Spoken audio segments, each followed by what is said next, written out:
Hey, this is a Hakawati production. Hey everyone, welcome to the show. We have an awesome guest today. He's the author of a new book called Life Dice, which tells the story of a Yazidi refugee trying to win $1 million in Las Vegas casinos to free his wife, who's been captured by ISIS in Iraq, as a sex slave.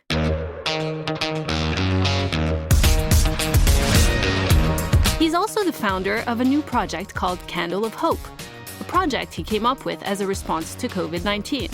He's of Palestinian descent, but born in Lebanon, where he lived until he emigrated to Canada. He's written for Huffington Post and was named Esquire's Middle East Man of the Year in 2015. And in 2016, he was #1 in a list of the 100 most powerful Arabs under 40 in Arabian Business magazine. He's involved in multiple nonprofit organizations, and since 2018, he's served as a high-profile supporter of the UN Refugee Agency. Now he's here, hanging out with us in our studio. Please welcome Chaker Khazaal. Hi, Chaker. Welcome to the show. It's great to have you here. Thank you. It's great being here and can't wait for all your questions. So, you're really passionate about the Palestinian cause, kind of. And I know that a couple of years ago, you even did a video of yourself walking the same path that your grandfather walked from his village to the Lebanese border in 1948 when the Palestinians were expelled basically from their homes the first time around. It's kind of been a painful and ongoing continuation of that ever since. But a lot of people, have, left Palestine and moved on with their lives. Why do you continue to draw attention to it? And do you still have hope that something can change in a positive way? A lot of people, the majority of Palestinians have left Palestine. But I can assure you one thing, and this is something that out of my own experience, I've seen no one has moved on. No one moves on from Palestine. No one moves on from a place that is so rich in culture and so rich in religion and rich in meaning. Put politics away. I really don't want to bring politics into Palestine. Everyone brings the two pieces together there. I hate that combo, and I wish Palestine was a politics-free zone, because then it would be about Jesus, about Moses, about Muhammad, and about whoever believes in these prophets. It will be about someone who doesn't believe, who just wants to, see the culture aspect. That's my Palestine. And I wish my Palestine becomes everyone's Palestine, because it's only then that it's not about hoping that there will be change. It's only then that Palestine will be the Palestine that needs to be. How dare does someone thousands of miles away decide its capital? How dare does someone else sends weapons to Palestine? How dare does someone, wants to annex an entire area? These things do not belong in Palestine. These things should belong, only in the homes of people who really want to destroy the beauty that Palestine is about. And having been there, it's always my pilgrimage. Like, I've been there multiple times, and every time I go, I believe again that Palestine is way more pure than every single politician from both sides that ever came and dealt with that area, not only in our time and even previous times. Yeah, that's an interesting point of view, and that you're kind of separating the politics from it, and it's more about, even injustice seems like a cliche word, but really it seems that that's at the core of a lot of the things that you're doing, where when you feel some of the books that you've written, the stories you tell have at the core this sense of wanting to right a wrong or shed light on injustice. For instance, even recently, I was looking at your Twitter account. You're in Lebanon. I'm not sure what you've been doing, but I know besides these meetings with the UN, but you shed light on this shelter for Filipino workers who were being held until they were deported in terrible circumstances. Can you share a little bit about that story? Because it kind of became like a bit of a Twitter war. Sadly. I have a friend, Viash. On Friday night, she reached out to me saying that she needs me to free her. That was exactly like the words she used. And then she went on to write sent me on WhatsApp several messages that were very concerning. And she disclosed where she is approximately. What did she say that was concerning? That she has her period, for example, and she doesn't have hygienic products there, that she's being yelled at. Are they not allowed to leave and go buy what they need? So, I go the next day and I discovered, so I go with a couple friends. Are they big and strong? One of them is a security guard at the hotel. Of course, we Yeah. live in uncertain times, and I didn't want this. I was warned this could be a trap. This could be, whatever. What do you mean? Like, she could be setting me up on a trap for kidnap. I mean, all sort of things we Interesting, watch yeah. in movies Yeah. came to my Who knows, close right? friends that night. So I told a couple of friends and all movie scenarios came out. Anyways, we go there, we find a building, residential building with Lebanese families, but there was a guard in the basement apartment, a Lebanese guard. And I asked her about, do you know of a shelter here for Filipino workers? And she said, yeah, this place is actually. And while talking, I said, well, I need to see a friend. She said, no, we can't. They can't see anyone. They're locked in. They have been locked in for months. Some of them since January. Without seeing the sun, they're not allowed to leave. No exercise. That's like 3 months. That's 4 months. 5 months. 5 months. Since They're not January. allowed. Why are they No. not allowed to leave? So the Philippines government and the Philippines embassy says because of COVID-19 and because of their safety and because they don't have papers in Lebanon, I don't justify a human right violation, especially women violation. And no, I don't have any tolerance to any BS that will come taking excuses, whatever it is. If there's a problem, we can find a solution. I mean, I found a solution in one day talking to the Lebanese officials and everyone on site. So they could have done that a few months ago. I got my friend out. I saw her being threatened by embassy staff, belittled, yelled at. While you were there? While I was there, while the Human Rights Commission of Lebanon was there, while What did media they was say? there. What were they doing? They were telling her you won't be allowed to go back to Philippines if you leave with him. They were telling her...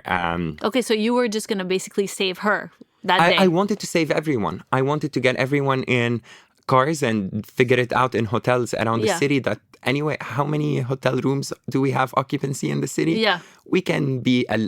Humanity can lead here, and we can have some safe shelter. And the horrific things that came after, such as later discovering that there's a pregnant woman there that's been there for months, and then I went there to help. What I got in return is a general consul who.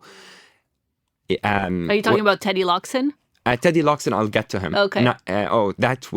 He will deserve his own question there. But no, I'm talking about the General Consul of Philippines in Lebanon, who came out of his car cursing at me, using the F word, yelling at Via, my friend, yelling at the other women inside. According to some claims, many women came forward in the next hours. When I say many, I've sent these audio files, I've sent these interviews I've conducted to a lot of governments. I hope some action will be taken. The Human Rights Commission in Lebanon issued a statement on that shelter saying that these women need the minimum amount of exercise. These women need to communicate with third parties outside. Said that these women, especially the pregnant women, need proper medical care. This was a humanitarian call. It wasn't about challenging Philippines, or the PR that the Philippines did after is funny. I mean, they issued 2 videos. The first video, it says, this place is beautiful, it's clean. And yes, we do have a pregnant woman. And they show the pregnant woman thanking the embassy and everything, and all the women wearing masks. Why are they wearing masks? Aren't they quarantined altogether? Yeah. We didn't see them wearing masks when we were there. Yeah. And why are the pots and pans used in your videos are brand new? I mean, they made a video about the food these women are eating. I wanted to go and live in that shelter.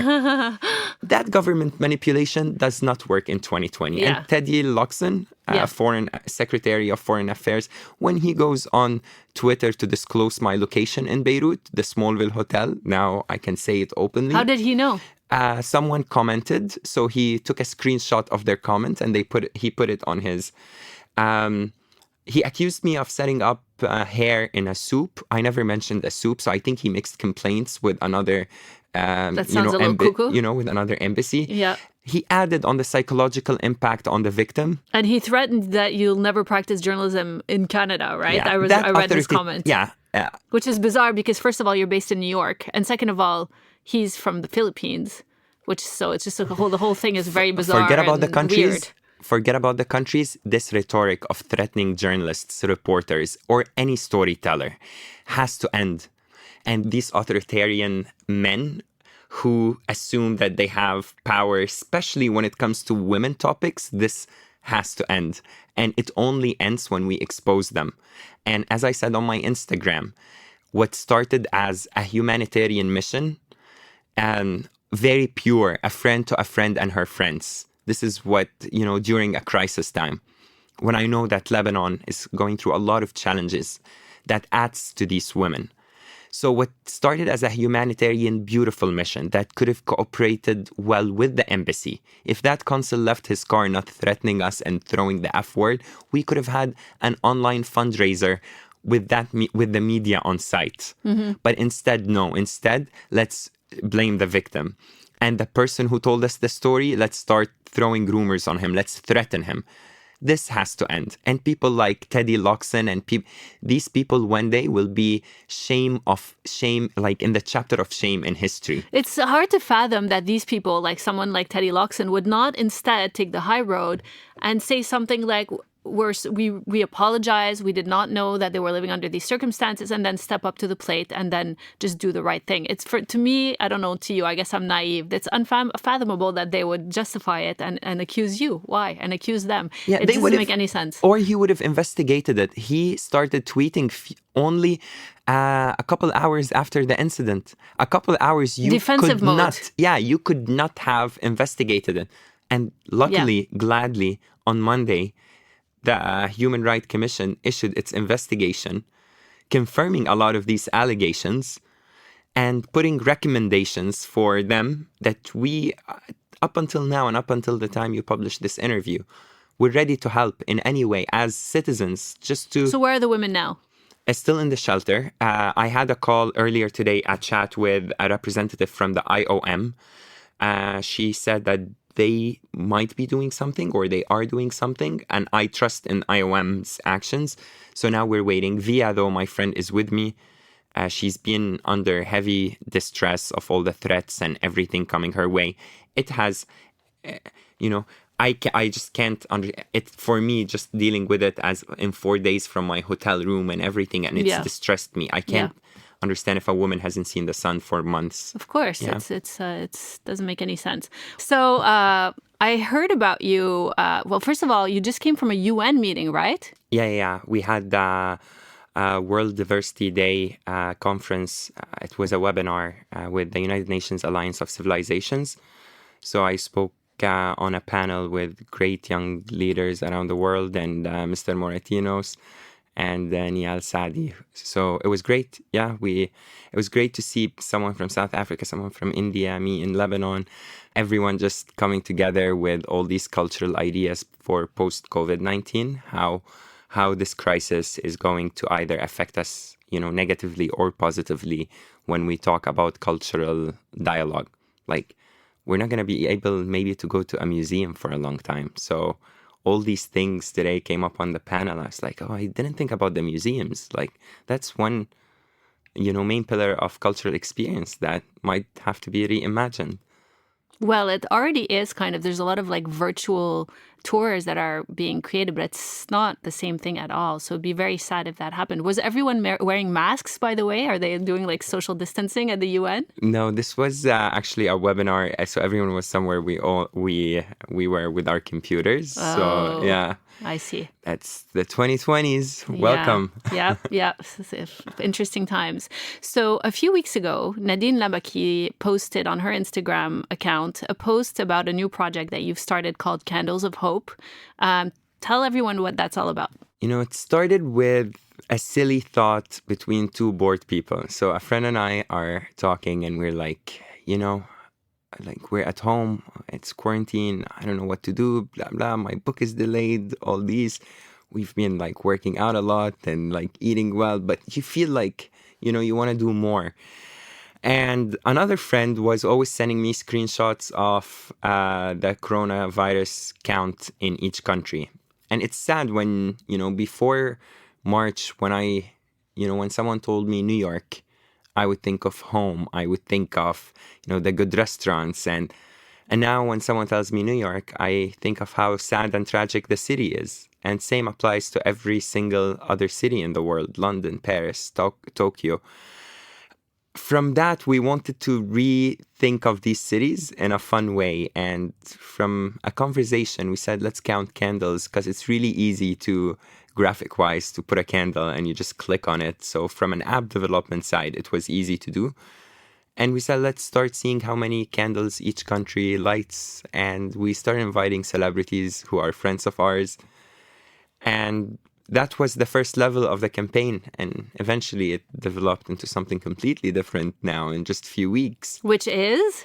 We, together with the app developer company Play Holding and some sponsors and people putting ads on the app, we decided to grant some wishes for people. So we put a call out for stories who want hope in life right now to apply. So they download the app, Candle of Hope, they submit their story, and we get in touch with selected stories. We also select a group of celebrities that will come together to help this story see hope. So which celebrities are we talking about? We're talking about everyone you saw in the first campaign, 364 celebrities who participated from all over the world. So our first story will be announced in early June.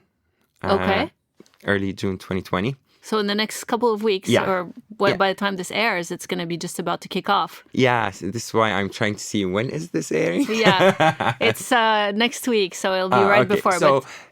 Okay, since it's airing next week, I can tell you that we got Roger Waters from Pink Floyd is kicking off our new phase in our new level in this initiative. Amazing. So he's lighting a candle, and we picked our first story of a young girl who only believed in hope. And it'll make every one of us question, our faith in hope.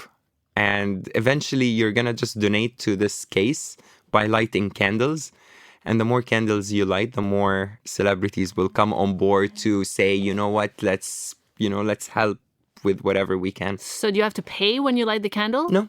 So where does the money come from? The money comes from the advertiser. So when you are lighting a candle today in the digital world, you are a user, a subscriber. And this subscriber sees an app. This subscriber sees, all sort of things. So this is where we make our money. And we decided to put this money to something good, to stories from all over the world. Yeah. And you've had some great celebrity support, right? You have Mohammed Hadid, the father of Gigi and Bella, who's a big real estate guy, who's a big supporter of Palestine. Who else? Romero Brito, the painter. Lily Buffett. We had Haifa Wahbi. We had Dalida Khalil. We had over 300 people, so it will be unfair to start counting. The reason I remember these is because we were working on a project now with the names I just mentioned. But we had over 300 people. We just started reaching out through friends and friends of friends, and this is how the campaign developed. And how many downloads or candles lit you have? Almost 50,000. That's amazing. It's great. And it seems like you have a great social circle that you've cultivated since in your short lifespan. How old are you now? 32. Amazing. You've done so much, including you've published 4 books, right? You just were about to release your 4th called My Life 5th. Dice. Yeah. Oh, your 5th. Yeah. Sorry. Tell us about the book. Life Dice is about an Iraqi man, Yazidi man from North Iraq. You're going to see him in a casino in Las Vegas trying to make $1 million in one night to free his wife captured as a sex slave by ISIS. So Life Dice is, it's this love. How much can we do for love? And how much does luck play a role in any pursuit we have in life, whether it's to free our wife or whether it's to make the $1 million? What's the role of luck? So this is Life Dice, but the cool thing about Life Dice, it's a completely interactive book. So when you're reading the book, there are parts in it where there's a QR code. You scan them, and then you can watch video clips based on the events that you just read. So when I'm describing to you the plight of the Yazidis in Iraq, we've collected footage about the exact day even that these events are happening, because it's all based on events that happened when ISIS entered Sinjar mountain, which prompted President Obama to start actually rescue missions to North Iraq. So you'll be able to read and see Obama's speech. You'll be able to read and, swipe, get your phone, swipe the code, and you are, watching something that I just described to you in words. So that's from the paper version of the book. Absolutely, yeah. That's super cool. Yeah, the paper or the digital, both versions will have. I am tired. Freudian slip?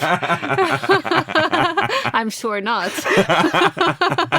Yeah, but it's funny. We were just talking about how great it is, or, growing up, like how much we loved reading paper books and paper magazines, and how that's also being lost now with, well, it was already being lost. Bookstores have been shutting down, but people are reading, on Kindle and all that, and now it's going to be accelerated. But you were going to release this book in both versions, and of course, everyone that was about to release a book was unable to do so. So what have you done instead, and how are you dealing with the delay or the change of plans? My publisher told me in late February that a lot of book fairs started canceling around the world and book events. So right away, I knew it's a shift to digital. That touch feeling that we always promoted, it's going to be transformed to contactless. So that in a book context, that means an ebook. So right away, I shifted to the ebook experience. I started also recording my books as audio. Are you doing the voice yourself? Yeah, for one of them only. Yeah. Cool. The rest, no. But yeah, so I started thinking, how will we go digital at least to survive the next year? And this is why I decided to put out one chapter of Life Dice, let people read it, give me their comments, do some experiments. I mean, we're sitting at home. What better can we do with our lives? We're going to think of ideas and act on them. If it works, great. If it doesn't work, we move to something else. For the book industry, it's a big question because it's already a weak industry to begin with. The platforms for movies and everything, they've taken a lot of space from the book. So this is a second threat. Although this latest one sounds like it would be a great movie, by the way. It sounds very dramatic and sexy at the same time. People love those. All the elements are there. Mm-hmm. Yeah, action. We're going to see a lot of them. Gambling. Yeah, no, Life Dice has a mix of everything. And it speaks to the reader. Like you can, I think in one part, there's a code, a QR code. And when you scan it, you can say who from the two characters do you support, on which side are you, on his side or her side. Like there's a lot of interactivity throughout the book. I didn't want to present something to the reader to just read. I wanted the reader to have full-on experience with this. That's fun. Can't wait to release it all post COVID-19. And if COVID-19 changes markets, like the book market, then it's going to be a whole new way of books. Yeah. And I'm so glad that my generation gets to be part of it. Yeah, and I think you seem like you're ready to take it on. Not everyone is, and not all publishers are. But I like to think that that's not going to fully happen. I think people still want paper books. It's one of those. I do. Yeah, right? Yeah. It's nice. So how do you do it all, though? I mean, so you write. And you're also very active, like on social media. You're active in a bunch of stuff. I find it really hard personally to carve out time to write, because I'm also a writer, when I'm busy with social media every single day, multiple times a day, and then all these other projects that you're involved in. How do you make time to write your books? I give time for writing. So like Life Dice took 1 year. Then it's 1 year where it's Chaker the writer, not Chaker the guy doing a million things. And in order to do that, I have a great publisher and a great team of people that we work together. And that team spirit in there. So for example, when I was writing Life Dice, there's a company in New York that sponsored the book that is working already on the marketing and on all these cool things that I can use as content to post. So all that team spirit makes me like have enough time to hide for a year every few years and write. Do you literally hide? Like, are you Yeah. disconnected from social media completely? So for Live Dice, I decided to write it entirely from a hotel. I love hotels, the energy of travelers going in and out, not the same face every day, the perfection in how the sheets are, everything. Yeah. I love hotels. So I wanted to write Live Dice from a hotel. And Where did you stay? In New York? no, in Beirut. Oh, okay. Yeah, I started Live Which Dice hotel? as the Smallville Hotel. Oh, okay. Yeah, the Smallville Cool. Hotel in Badaro. So I thought of one downside. I said, oh, well, there's a lot of people here, like staff and everything. And having been there a lot, and of course, part of the Lebanon experience, it is everyone wants to talk to everyone. And they'll ask, they'll tell you about what their wife did and their mother-in-law. And this is beautiful. So I wanted to write there. So this email, I'll read the beginning of the email. This email was sent by the general manager of the hotel to all the staff there, who are great friends. So let me... This was at the beginning when you first started? This is when I checked in. Okay, so... When was this? How long ago was this? This email was sent on April 5th, 2019. Okay. From Sofia Fakhri, who is the I manager know of the... her. Yeah.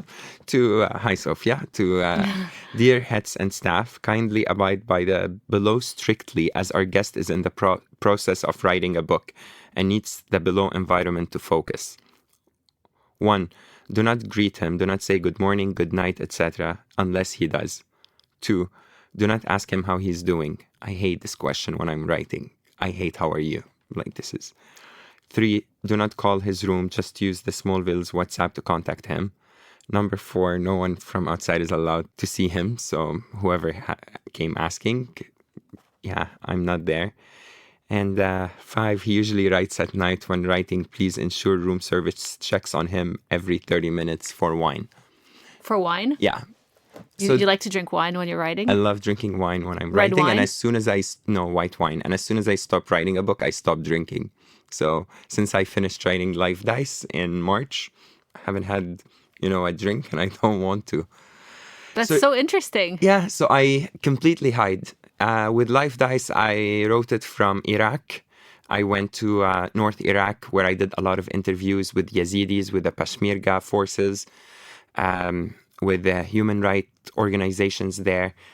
I learned a lot about the Yazidis, their faith, which I really enjoyed. I had to hike up a mountain to meet their God, in a way, their God's representative, he's called. So God appoints, in the Yazidi faith, God appoints a human being who takes care of the people.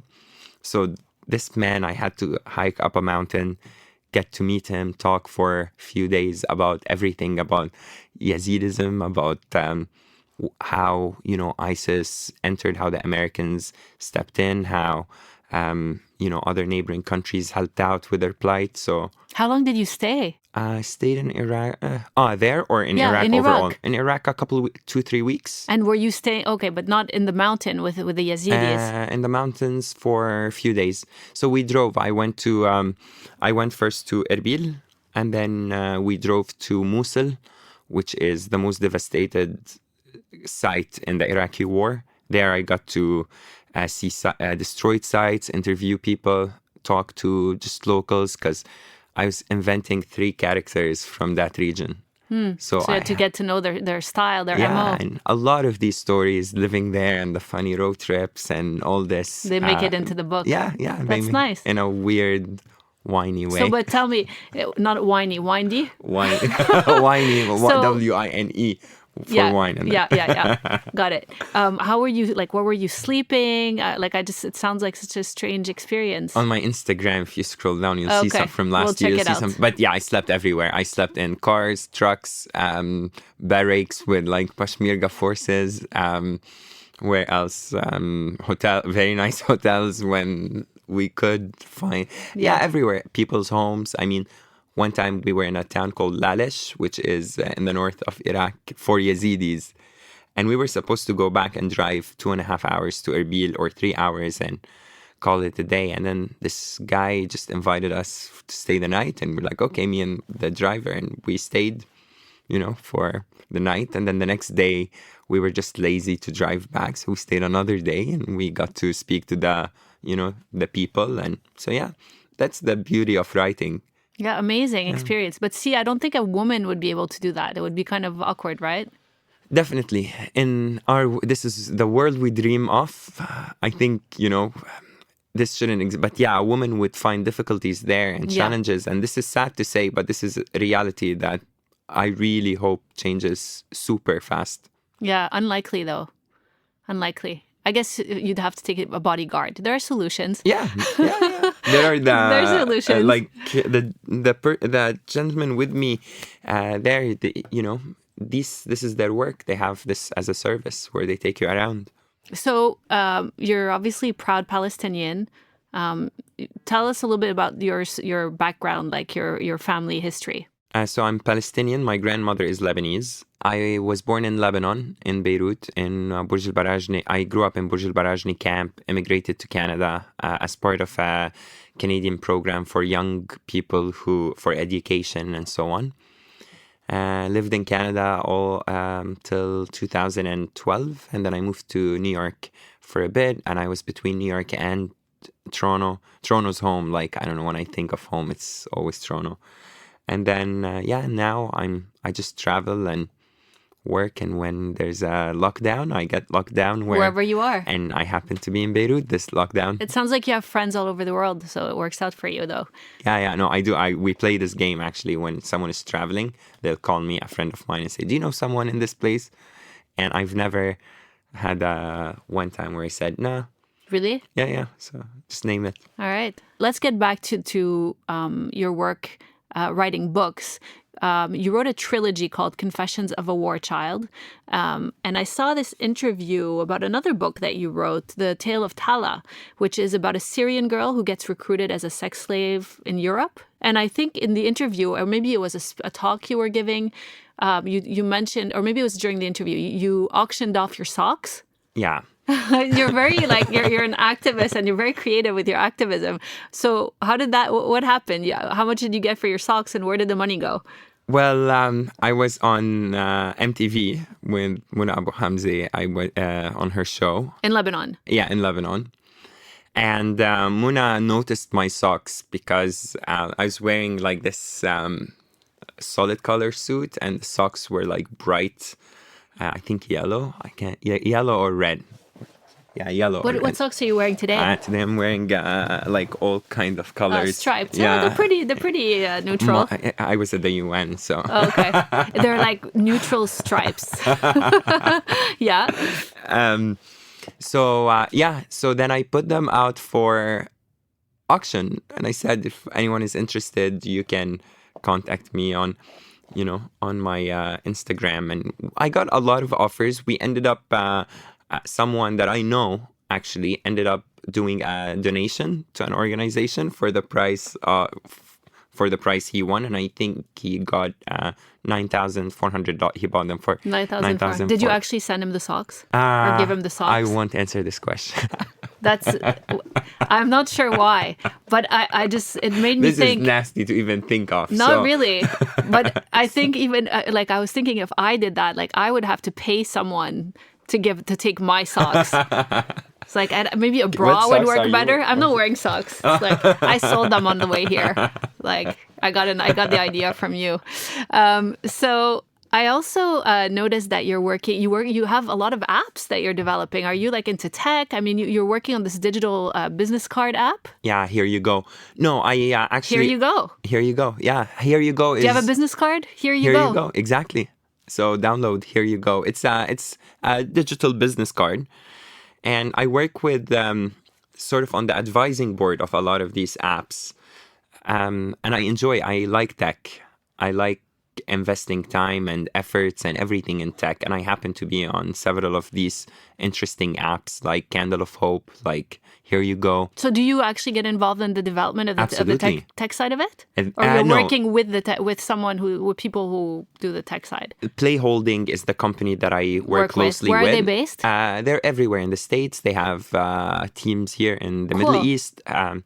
So they have always these great ideas for apps, and I end up, on the creative aspect of it, on the marketing aspect. The tech aspect, not so much. Yeah. Maybe my tech is user oriented. Yeah. So you help develop it like in the fun and how can it be used properly, how it'll be more appealing. Yeah. So Here You Go is basically digital business cards. It replaces the traditional business cards. But there are a lot of apps like that. I mean, I've been using those for many years. Well, now you're going to start using Here You Go. Here You Go. No, but the nice thing about Here You Go is it lets you... But people have had a hard time, except like whenever I've tried to use it, like what? They're not used to it. But maybe now that's going to change because it's like, who wants a paper card, right? Who wants a paper card full of germs? Yeah, from someone's pocket. I don't know what is in his pocket or on his hands. From their overstuffed wallet. Yeah, exactly. So COVID is going to make this easier. But the nice thing with Here You Go is as you download and use it and share and everything, it also tracks how many trees are you saving in the world from your activity. So that reminder, that environmentally reminder is a nice way to also remember the environment. And this was actually my main reason to join Here You Go. It's that community involvement in like an environmental topic and issue. Yeah. Yeah, and it's a nice way to kind of give it. It's true to when you're actually reminding people of this every time they use it, then it creates more of a habit that's based on something they believe in, I guess, which is a good hook too. When marketing's like, you're smart, you're really smart, but it's a great thing too. It's like it's good all around. So what else is there? Anything else you're working on that you want to share with us before we let you go? The Candle of Hope. I divided the Candle of Hope into levels. So every level brings a new, activity. So now the level is, the next level will be, you're going to see our first story. This girl, she's going to be all over the app, telling you more about hope. Who's the girl? Where is she based? Where's she from? Okay, Lebanon. Okay. So each story will be from a different country, and they take over the app for a week or two, until they reach their target of lit candles, and then 3 of their wishes will come true together, from celebrities and from our donors and from our friends and supporters. Are you going to tell us what her wishes are? Sure, I'll tell you. Her wish is to get a bionic arm and to be on the cover of a magazine with her bionic arm.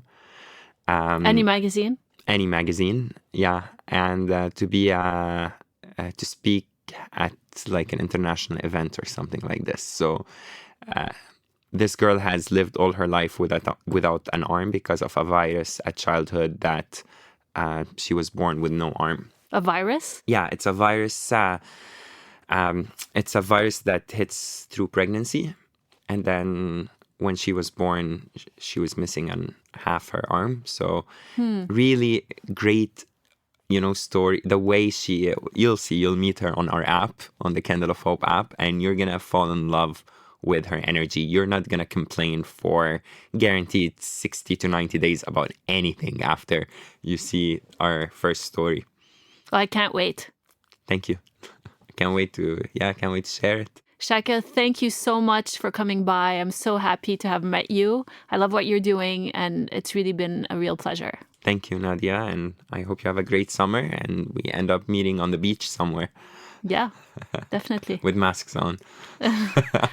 As bikinis. Great. Swimsuits. And socks. That's it. Thanks for listening to the show. Make sure you're subscribed so you'll know who's coming on next, and be sure to follow us on social media. You can shop TMR on my website, themensroom.show, where I've collaborated with some of Lebanon's coolest brands and designers to create some great products like super functional laptop bags and unique jewelry for both men and women that are perfect for summer. Check it out and see you soon.